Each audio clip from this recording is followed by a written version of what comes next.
പിതാവിൻ്റെയും പുത്രൻ്റെയും പരിശുദ്ധാത്മാവിൻ്റെയും നാമത്തിൽ ഏവർക്കും സന്തോഷവും സമാധാനവും ഉണ്ടാകട്ടെ എന്ന് വചനമയച്ച് പ്രാർത്ഥിക്കുന്നു.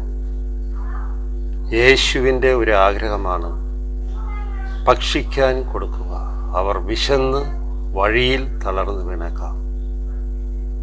യേശുവിൻ്റെ വലിയൊരു ദൗത്യമാണ് ഒരു മനുഷ്യൻ്റെ വിശപ്പ് അടക്കുക.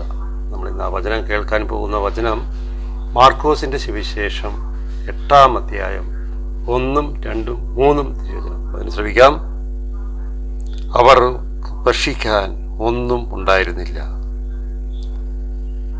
അവർ ശിഷ്യന്മാരെ വിളിച്ചു പറഞ്ഞു, എനിക്ക് അനുകമ്പ തോന്നുന്നു, ഈ ജനത്തോട് എനിക്ക് സ്നേഹം തോന്നുന്നു, അനുകമ്പയും തോന്നുന്നു. അവർക്ക് ഭക്ഷിക്കാൻ ഒന്നുമില്ല.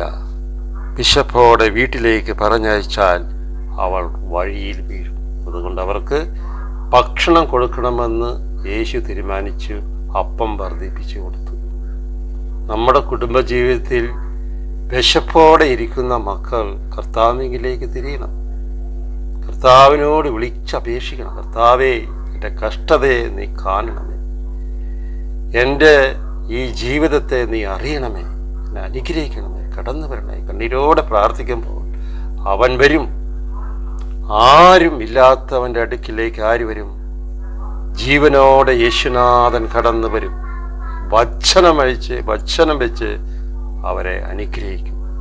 ഈ വചനം നമ്മുടെ ഓരോ കുടുംബങ്ങളെയും അനുഗ്രഹിക്കണമേ എന്ന് സ്വർഗീയ പിതാവിൻ്റെ പുത്രനായ യേശുവെ നിന്റെ നാമത്തിൽ സമർപ്പിച്ച് പ്രാർത്ഥിക്കുന്നു. പിതാവിൻ്റെയും പുത്രൻ്റെയും വിശുദ്ധാത്മാവിൻ്റെയും നാമത്തിൽ. ആമേൻ. Ave Maria.